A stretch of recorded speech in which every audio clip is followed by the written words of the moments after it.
Stop asking your child why they're not happy. Instead, ask yourself, have you ever given them a single opportunity to speak their truth without being interrupted or criticized? Have you noticed that today's kids have far better living conditions than previous generations? They have everything they need: food, shelter, comfort, yet more and more are falling into depression, anxiety, loneliness, and self-doubt. It's not that they're lacking something, it's that no one has truly listened to what's in their hearts for far too long.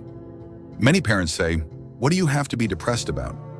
We went through so much hardship back in our day, but have you considered that times have changed and so has suffering?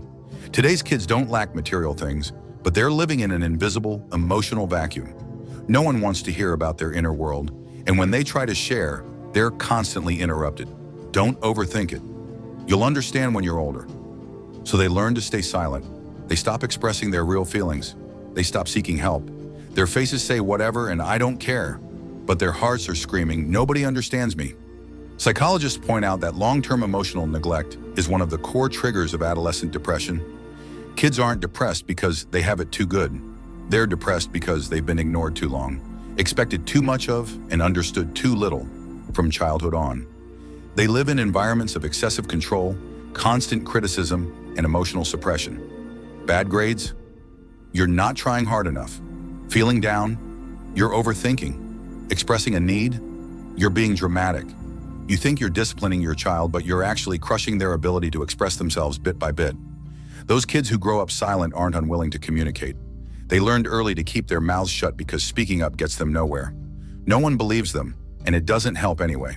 What you see, them scrolling on their phone all day, wearing headphones, not wanting to leave their room. What you don't see, them breaking down alone, suppressing everything, silently bearing it all. You should be mature. Behind this phrase lies their premature lesson of don't bother others. Their distrust of the world isn't innate. It's the accumulated result of having their emotions dismissed over and over again. Kids don't need more after-school programs. They need a quiet space where they can speak without interruption, without judgment. So kids aren't too sensitive. They're too suppressed. Their lives aren't too easy. Their hearts are too heavy. They're not lazy. They're never allowed to stop and breathe. You say they're unhappy, but have you ever truly asked, how are you doing today? Not about school, not about homework, but is there anything you want to talk about lately? What truly matters isn't what they ate or wore, but whether their emotions were caught and held. A child's growth doesn't come from being watched, it comes from being seen. Please remember, your child isn't your masterpiece. They're a complete human being with feelings, emotions, and their own sense of self. They need to be understood, respected, and heard, not denied, demanded of, and criticized. Stop using "we had it harder back then" to dismiss their emotions. Stop using "what do you have to be unhappy about" to invalidate their struggles.